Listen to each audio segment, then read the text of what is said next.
ഏവർക്കും നമസ്കാരം. മേടം 1 മുതൽ മേടം 31 വരെയും, അതായത് ഏപ്രിൽ 14 മുതൽ മെയ് 14 വരെയും മേടം രാശിയിൽ സൂര്യൻ സഞ്ചരിക്കുന്നു. തൽഫലമായി ഓരോ രാശിജാതർക്കും അനുഭവത്തിൽ വരാവുന്ന ഗുണാനുഭവങ്ങളെക്കുറിച്ചും ദോഷഫലങ്ങളെക്കുറിച്ചും വിശകലനം ചെയ്യുന്ന ഈ പരമ്പരയിൽ ഇന്ന് നാം ചിങ്ങക്കൂറുകാരുടെ മാസഫലങ്ങളാണ് ചർച്ച ചെയ്യുന്നത്. മകം, പൂരം, ഉത്രം കാൽ എന്നീ നക്ഷത്രങ്ങളാണ് ഈ രാശിയിൽ വരുന്നത്.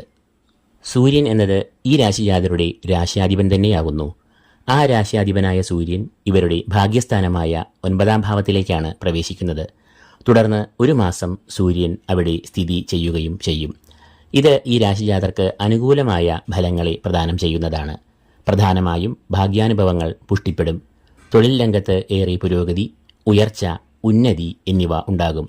ഉദ്യോഗാർത്ഥികൾക്ക് നല്ല അവസരങ്ങൾ വന്നുചേരും.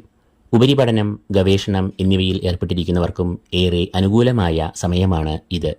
സാമ്പത്തികമായും ഈ രാശിജാതർക്ക് ഏറെ അഭിവൃദ്ധിയും നേട്ടവും ഉണ്ടാകുന്ന സമയമാണ് ഇത്. ബന്ധുമിത്രാദികൾ, സുഹൃത്തുക്കൾ എന്നിവയുമായുള്ള ബന്ധം ഈ സമയത്ത് ഏറെ ദൃഢം ആകും. ആരോഗ്യരംഗത്തും ഇവർക്ക് പൊതുവെ നല്ല കാലമാണ്. കുടുംബത്തിൽ സ്വസ്ഥത, സന്തോഷം, ഐക്യം എന്നിവയും ഉണ്ടാകും.